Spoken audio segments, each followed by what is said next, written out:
Hello, everyone, and welcome to Digital Wellbeing, Understanding, Control, and Trust and Quality over Quantity.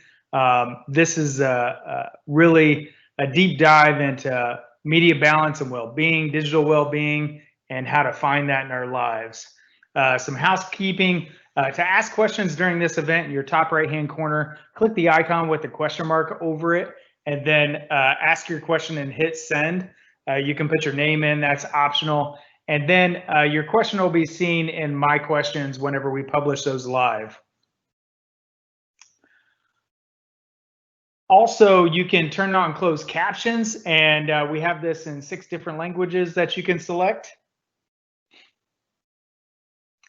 And your presenters and moderators today, we've got a team here that's amazing, some superstars. I myself, Rob Dixon, Chief Information Officer for the district. I have at my right here my daughter Bailey, who is a junior in Wichita Public Schools. We also have Clint and Tana, who will be our presenters. And our moderators today, Josh, Kristen, and Carrie, will be there to help answer your questions. And this is through a partnership with Common Sense Media. Common Sense Media is a nonprofit organization that supplies us with just content only. They are funded by the media, and we'll talk about that through the use of some movie material that helps you to measure what the content is within that movie material and how appropriate it is to the age of your students or your children, and also looking at how technology affects our kids. Digital citizenship is a huge piece of that. So today, as you look at this graphic, our kids enter the technology landscape way different than we did. I think of whenever I grew up, being born in the 70s, I had access to an Atari, later on to a Nintendo, but not nearly access to the internet like our kids do today. My daughter Bailey, she has only known music that you can just take off the internet and be able to listen to and stream live. She's never had an experience of going into an album store. She's not had an experience of using a dial-up telephone. And so all of those things are different for her, and also for our youngsters entering the education area, such as elementary kids. They've only known wearables. And whenever you think about middle school kids, they've only known social media being in their area and environment, and they've also constantly been exposed to smartphones. And so whenever you think about high school kids, think about this. YouTube has always been there since they were born. And so when you think about top screen and media activities, what I want to help us to identify is not all screen time is equal. The content that you see on this area up here, TV, gaming, browsing updates, all of those are consumption activities, and that's known as passive use. Those types of consumption-based activities typically have minimal educational value. So your kids probably aren't learning during that time. And so we've got to focus on the what and how much aspect of that debate. And so when you think about screen time, understand that not all screen time is equal. And so consuming YouTube videos low level, creating YouTube videos is something that is of high level. And so when you look at the media usage by tweens and teens, there's a significant amount of increase between our students that are in teens to our students that are coming up. So as a society of youngsters, we're consuming a ton more media than we ever had before. Next slide. Any questions as we move forward?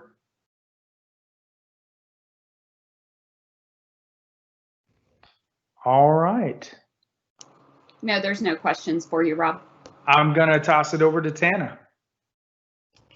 So Rob introduced that we need that digital well-being because of how much integration there is. It's just part of our students' lives now. And Common Sense helps break this down into 5 areas. So the screen-free zones, trying to come up with a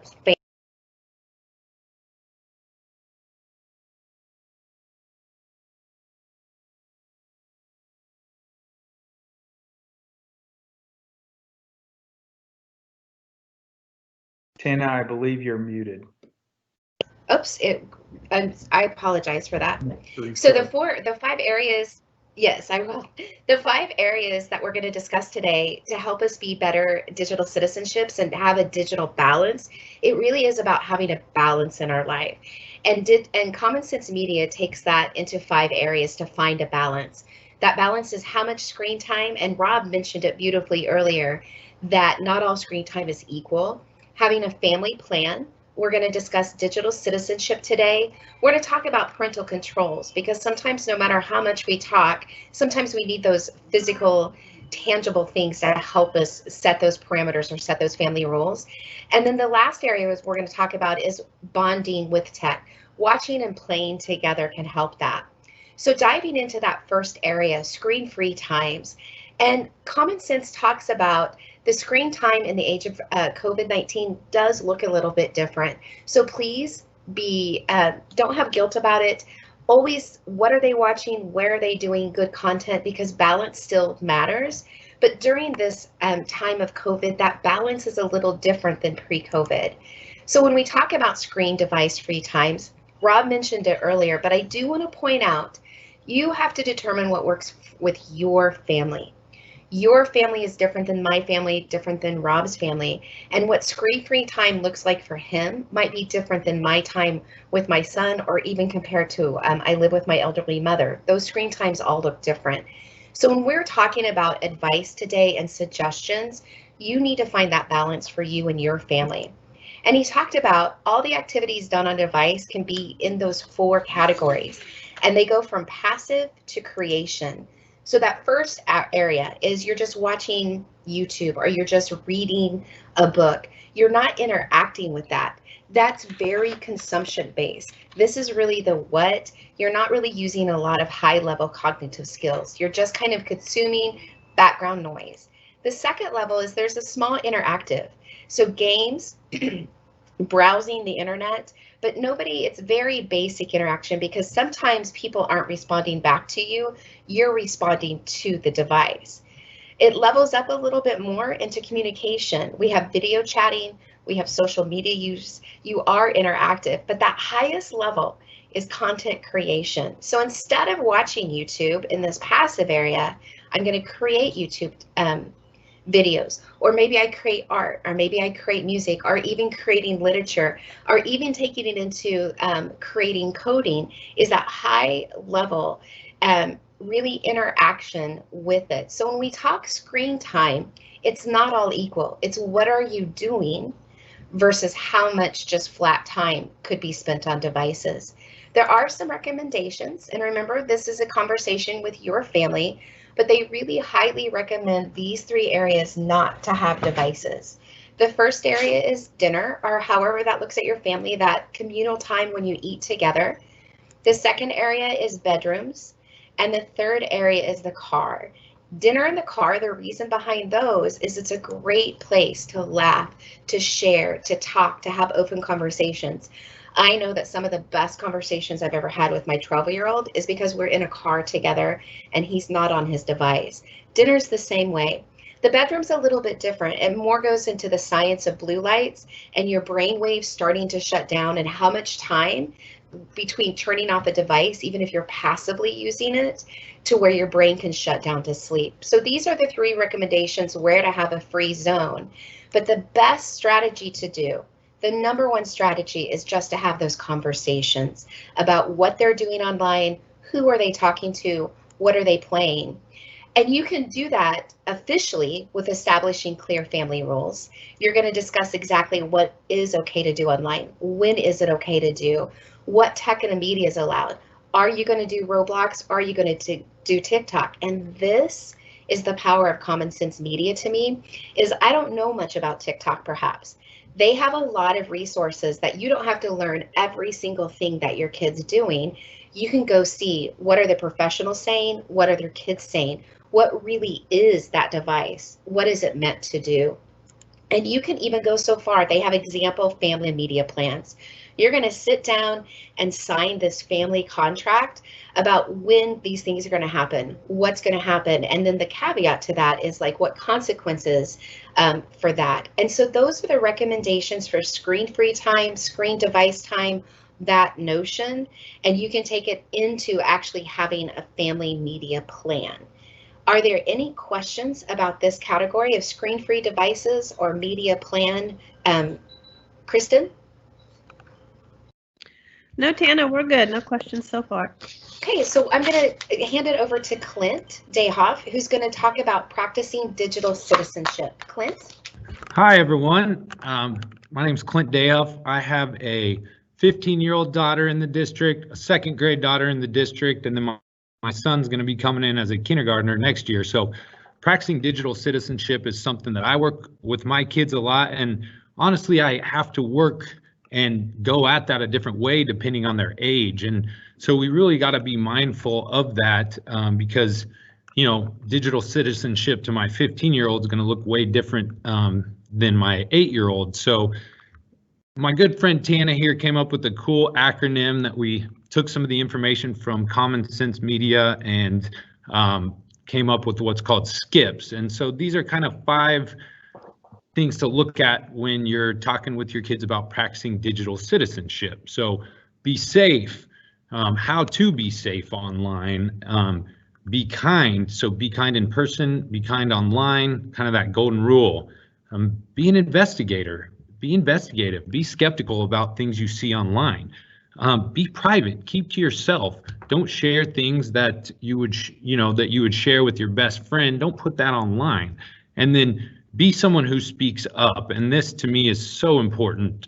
So I'm going to get into that a little more. So digital citizenship, last week we really tried to define what it is and get into that.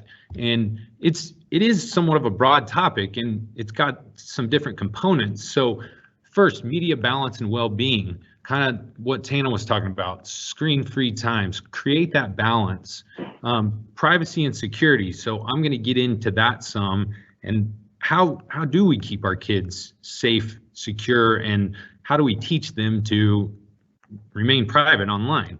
Last week, I talked a ton about digital footprints and kind of that trail that we leave behind when we're online.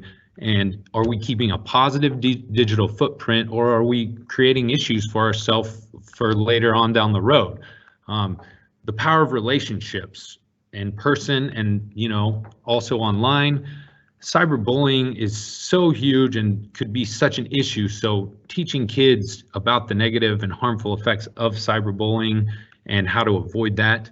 And then also kind of what I talked about, that news and media literacy, being skeptical, checking sources and things like that. So that's kind of the components here. And this is going to be my focus, is really helping to boost kids' safety and privacy. And so, having that discussion, what is okay to share online, and what would you define personal versus private information? And with that, we had a discussion yesterday, and it was really insightful about not only is it just the kid that really needs to be mindful about what they're sharing, but also what are parents sharing? So, I post pictures a lot of my kids online on Facebook, and I really am mindful about my privacy settings on Facebook and who's that going out to. And so I was going to go over to Bailey and just ask a quick question about, have you and your dad ever had a discussion about what you feel comfortable with him posting of you online? Yeah, we've talked about it before. I don't want him posting certain things, and we've kind of come to a middle ground on what he can and can't. And we always talk about if he should post it before he does post it. So, and anything that I post, normally I ask him if it's okay with him, and normally it is. So. That's great. Thanks so much, Bailey. So, we just wanted to talk a little bit about that, about, maybe have that discussion with your kid, because you might be creating a digital footprint for them that they don't even know about. So just something to think about. Privacy settings, you have privacy settings online, on different apps, on your phone. And I know Rob's going to get a little bit more into location tracking, but my phone, if I have location tracking on, I can pull up a website that's going to show me literally everywhere that I've been. And to me, that's somewhat scary. And so that's something that I turn off. And I would definitely, I check my kids' device, make sure they have that location tracking off. And so just something to think about. Powering up those passwords. So passwords is a huge topic, especially as we get, with middle school students, and teaching really how to create a secure password, but also something that they can remember. And there's some great websites and different kind of password vaults out there. The one that I use that my good friend Josh Arrett showed me was one called LastPass. I mean, I would think I probably have somewhere in the neighborhood of 300 different passwords. And so to try to remember all those, plus I don't want them all to be the same. So I'll get into that a little bit more. And then, there's always someone out there trying to get you to click on their link. And they have some very, creative ways to do that. So it's just something to think about. These online quizzes, special offers, there's normally a reason that they're wanting you to click that. So next up, really, what is a good digital citizen? And in my mind, a good citizen is somebody who is courteous to others, and that's not just in the classroom, but also online. Somebody who's not getting into these hateful or negative discussions. If you look at any chat board out there, you can normally find some negative discussion going on. So, I try to teach my kids to, really avoid that. Do not steal online materials. So this could be, music that's copyrighted. This could be movies. We see illegal downloads for movies. And then, the next step is, especially as kids get further on in their education, is this plagiarizing. So it's so easy. There's so many resources out there online that I could just copy and paste, but we really want to teach about citing those resources. And so just another thing to be aware of. Stranger danger. Are we giving information out to somebody online who is a stranger? Something we really want our kids to be aware of. And then kind of my favorite on this slide is practice that see something, say something. So if you're seeing something on social media that just doesn't seem right, or a threat, or these different things, we really want to teach our kids to, if they see something, say something.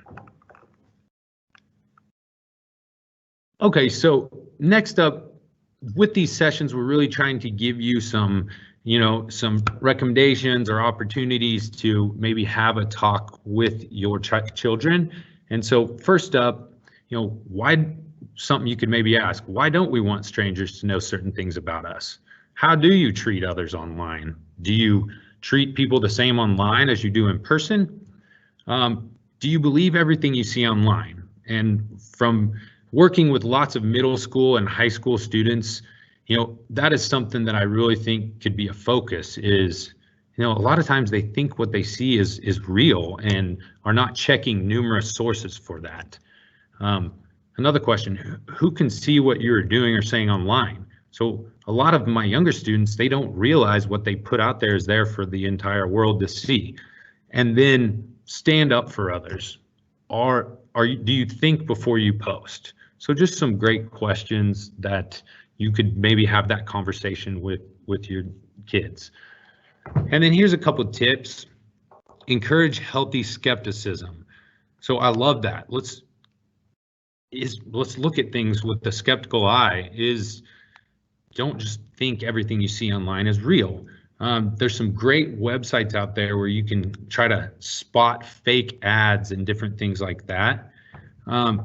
Let's explore different sides to a story.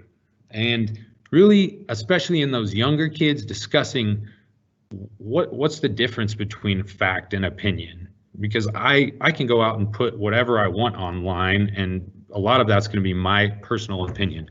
And then really a great tip is let's look at something and let's look it up in 3 or 4 different ways with different search terms and see what type of things we're getting back with our search. So here's a couple screenshots, and what this is just showing, like in a Chrome browser, how to access the settings and go really look inside that privacy and security.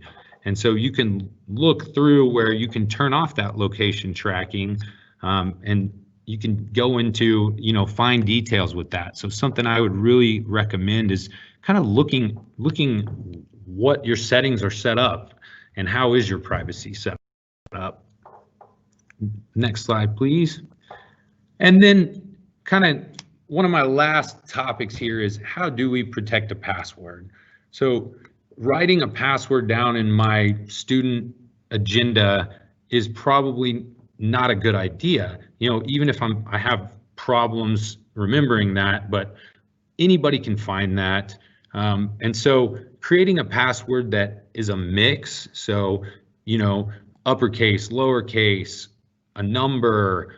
I've seen way too many kids with a 1, 2, 3, 4 for their password, and we've had numerous cases where other people get into that account. And so really creating a password and then having a safe place to store that, whether that's with with parents or with the teacher, if you're really having trouble remembering that password. And so really just to kind of wrap up that section on practicing digital citizenship, our main themes here are, we really want to help kids be safe online. We're always wanting, kids to have that same being kind, not only in person, but also online, being investigative, being private, and last but not least, be someone who speaks up when they say something. So with that, I'm going to go over to my good friend Carrie and see if there's any questions we can address. Hey, Clint, no questions as of right yet. Thank you so much.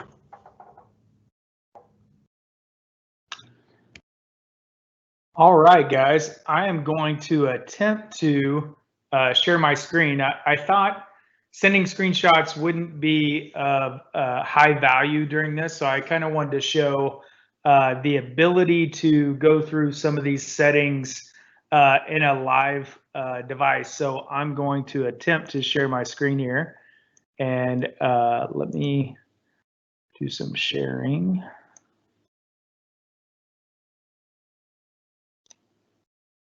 And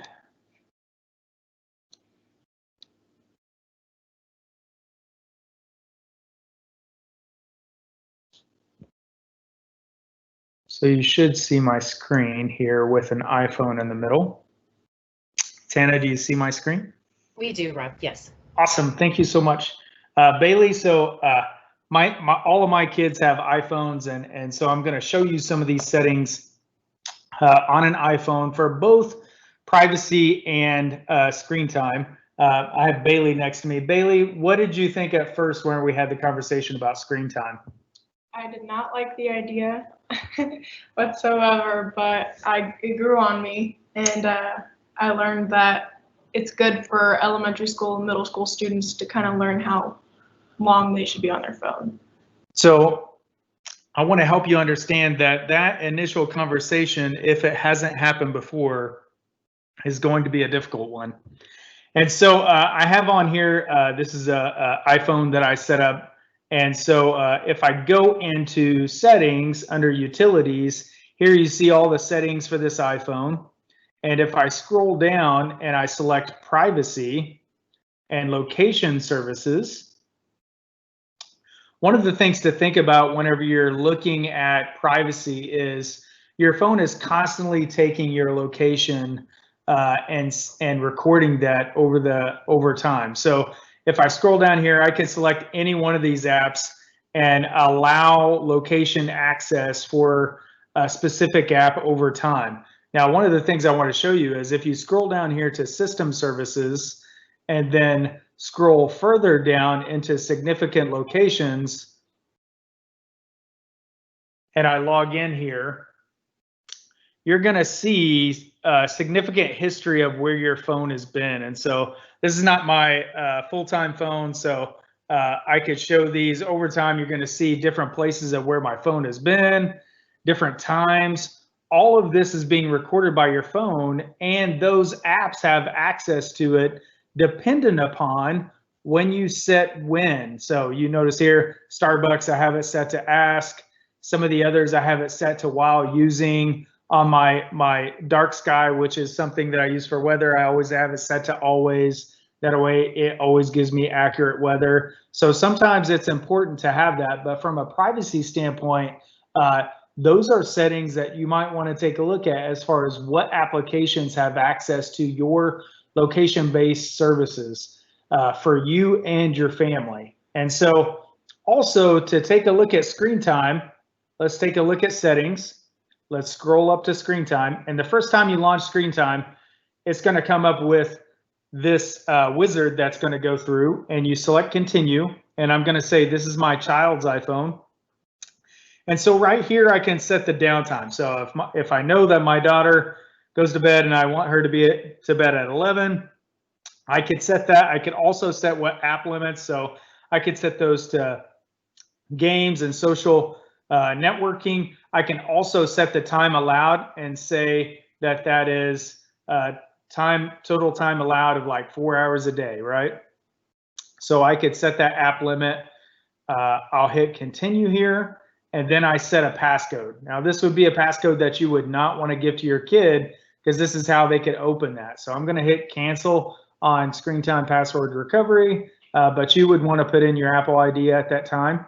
And so right here, you're going to see a screen come up that shows the average daily screen time of your child. And so you can go through and access all of that data. I can go back and reselect the downtime after entering my code here. I can set it to every day, or I could customize those days. I could also block things at downtime. So I could block specific things at downtime. In app limits, I could set what social networking and what social networking and games. So you see those settings there. I can turn that off there even if I wanted to, or I could even add a specific limit here. Even if it's a website, I could add that category there and limit that specific app to those times. Also under communication limits, I can limit within the contacts who I want that to be. So I can say contacts and groups with at least one contact, set to everyone or contacts only. I can also limit it during downtime. So during screen time, I can limit it, but then also during downtime, I can limit that communication limit. Always allowed. This is an area like on Kindle. I just enabled that one for always on. That way I could read even during downtime. Let's say that Coursera was another one. I could just click that plus arrow, and then Coursera is up there, so that then learning and reading all become an always allowed app during that downtime. You also here can select specific contacts that are allowed communication. So if you want to limit allowed communication to specific contacts that could be just within your immediate family, you could do that there as well. And then also content and privacy limitations. You could set those. You can set the purchases for iTunes and App Store purchases to allow to install or delete apps, or in-app purchases. You could require a password or don't require it for those. So that's how you can limit your child from doing a ton of in-app purchasing. And then there's a slew of other types of settings that you can do within the privacy setting, from location services, contacts, calendars, reminders, photos, sharing the location, microphone, speak recognition, and then you can allow all of these other things through the TV provider. Volume limitation, that might be one you might want to look at if your child listens to a ton of music, is set the volume limit. And so all of those are available to set. You can change the screen time password, and then this cool selection here is share across devices. So if your child is set up in iCloud and they have an iPad and an iPhone, you can set that to share across devices, and that will screen across. If you're the administrator of that family, you can also set up screen time for family, and through that, you would just view your child's screen time reports right from your iPhone, so it links your child's activity along with that screen time activity, and so you'll be able to see that on your phone, their screen time and how much they're using over that time. So that is a brief introduction of screen time, and I'm going to now go back to the presentation. Tana, if you could reshare that.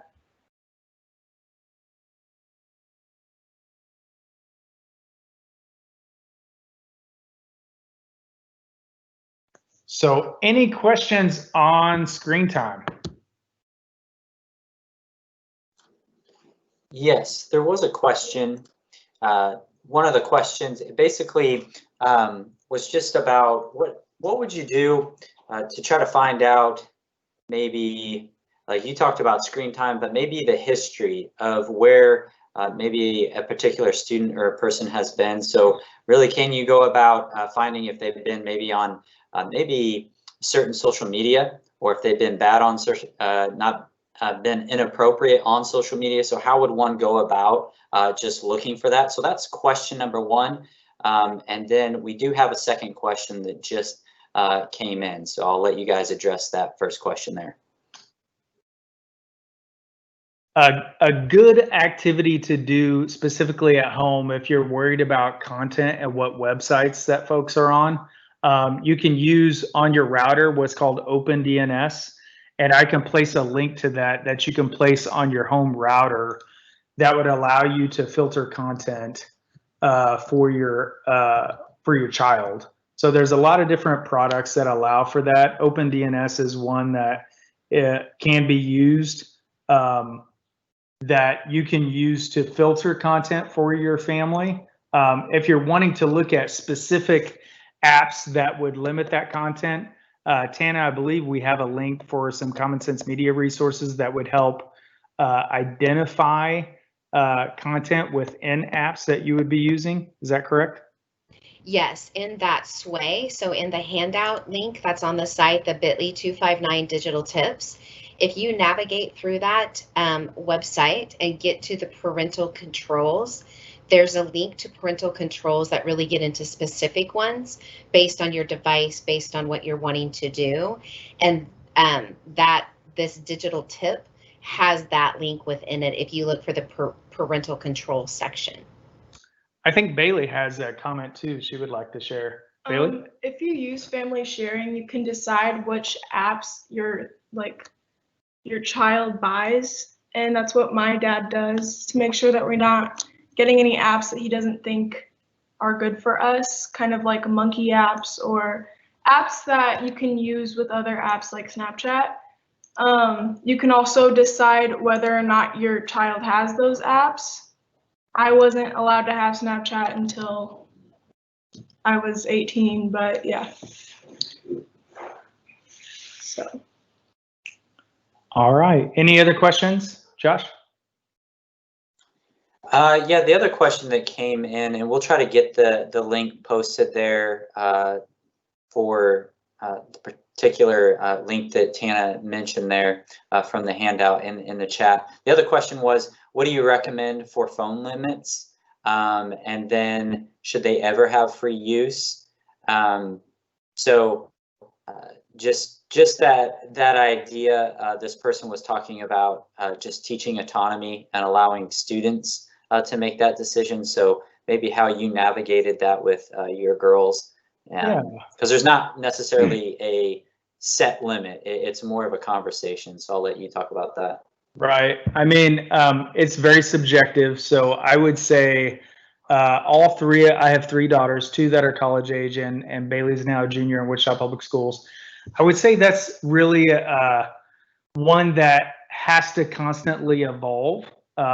Remember, in that graphic that we showed previous, our children are born into that technology all at different times. And so their exposure and the level of engagement is also different. So where I would give an example of At first, we didn't give our kids a cell phone until they were 13. Now that changed with Bailey because we ended up moving to Omaha at the time, and I wanted to have constant contact with her.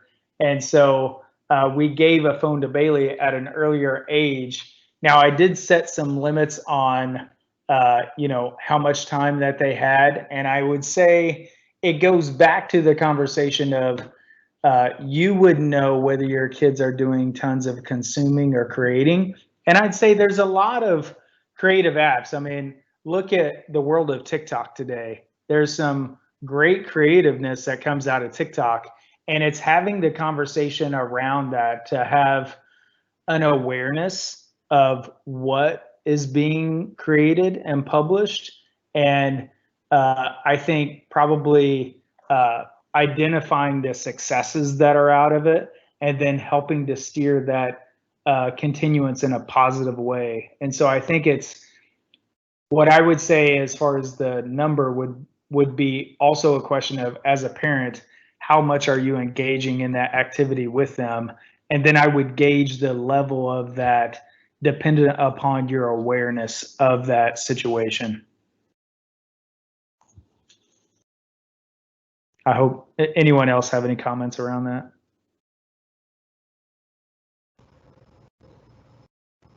I don't. Okay. Josh? Were there Yeah, no, I think what you said is great. I think the most important thing, as you said, it is a continual conversation. And that as we're talking, kind of going back to that acronym that's been shared out, just having that continual awareness and conversation, I think that's the most important thing. And just by asking that question means that you're thinking about it. So that's a good first step.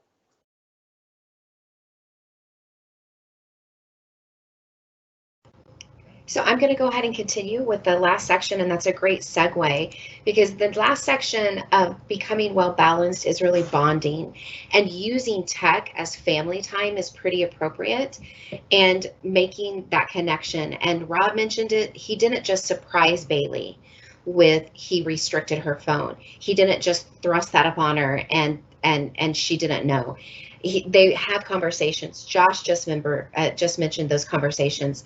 Clint has talked about, how do you make good passwords? So holding those conversations is a critical key component to making this work and being well balanced versus just assigning a time or taking away a device and things like that. Common sense helps us with some of those notions as well of finding things that are appropriate that we could do together, that we like together. My son is an online gamer. I am not, but I can hold about a 10-minute conversation with him based on his games because of Common Sense Media, because of those things, that the basic kind of overview of that. So we're going to talk a little bit about the 5 reasons to consider media tech with your kids. In that bit.ly, in the digital tips 2, you could watch this video yourself, but it really talks about why you should do this. I'm going to talk a little bit about what. Like, how could you go about do that? So let's go to the movies a little bit here on Wednesday afternoon.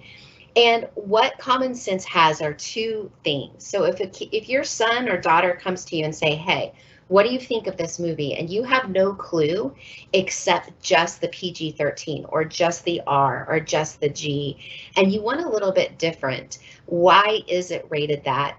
Now, every movie is not on Common Sense Media, but there are a lot of them that are, and it gives you the why behind the movie. It has categories.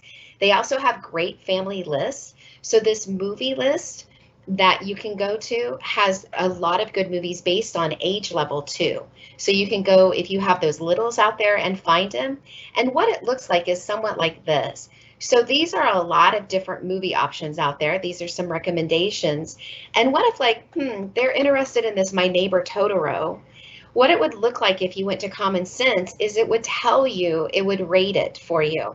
Notice it doesn't give it a rating of whether you should watch it or should not watch it. That's not part of it.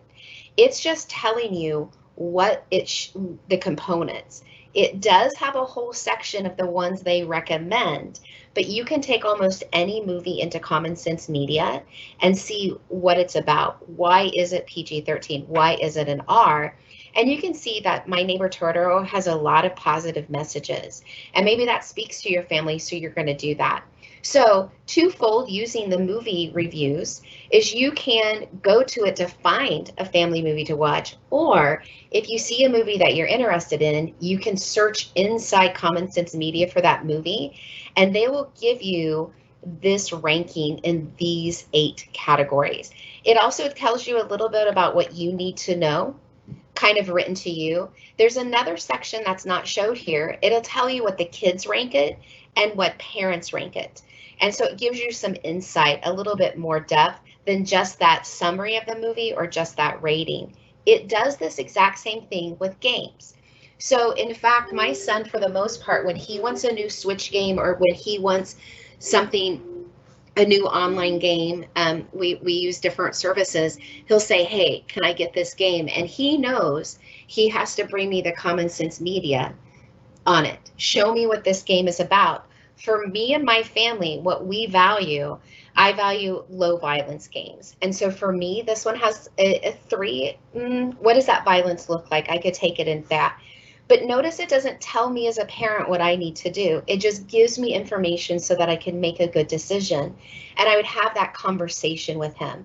So Common Sense really has a way that it has resources for you to find out some more things. These resources are also with TikTok, with YouTube, with all those apps that are on there. How do we keep up with every new app? Common Sense can help us to do that. They have the research, they have the information behind it as well.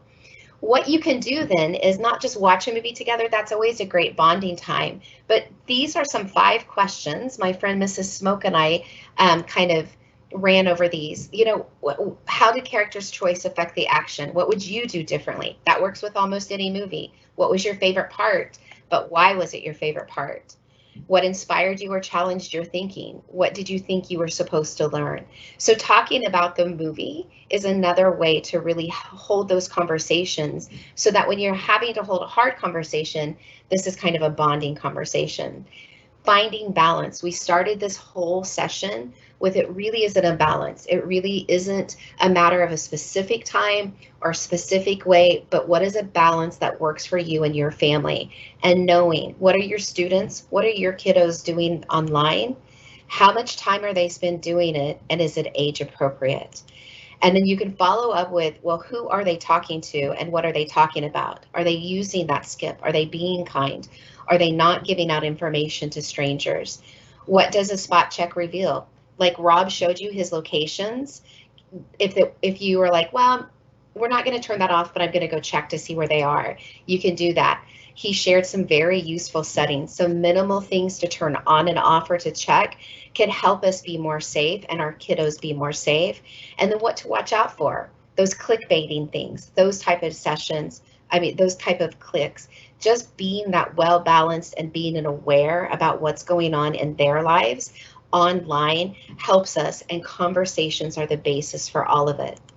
So I'm going to end this section with, are there any questions to follow up or that came through? Kristen? Hi, we have one question that I'll ask and see if you guys want to comment on it. Do you know any suggested apps for kids to see how much usage they have per each app?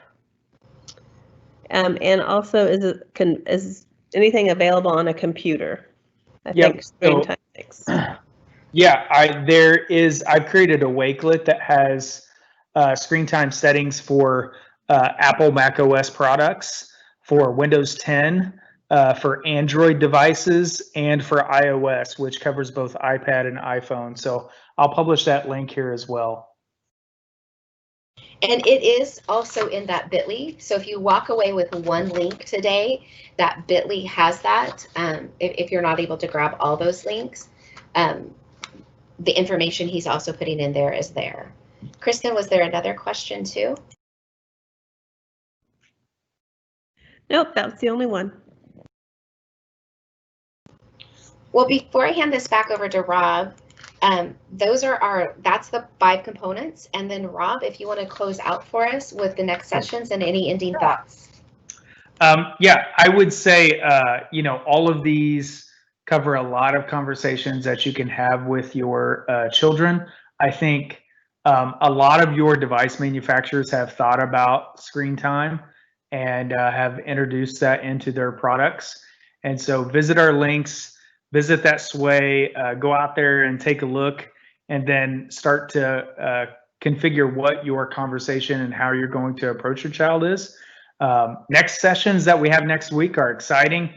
We've got one on gaming, making gaming a learning experience, and we'll have a special guest, Ramsey, who's the CEO of Midwest Esports, will be on that session with us and will help us to have some great conversations on how to have some and how to ask questions around strategy to help your kids connect the dots in gaming to make it a learning aspect. And then the following week, we'll have virtual tours and trips. So super excited about that. And so if anyone doesn't have any questions here, Josh, do we have any other questions before we close? We'll be posting those links back on WPS Learn. So if you go to usd259.org/WPS Learn, we will have more of these activities and these links within that site. Josh, anything? No, not at this time. It looks like all questions. We will be hanging out just for a minute if you need to ask a question after the event, but there's no outstanding questions at this time. Fantastic. Thanks, everyone. We appreciate the time that you are taking out of your day to understand the importance of digital literacy and citizenship.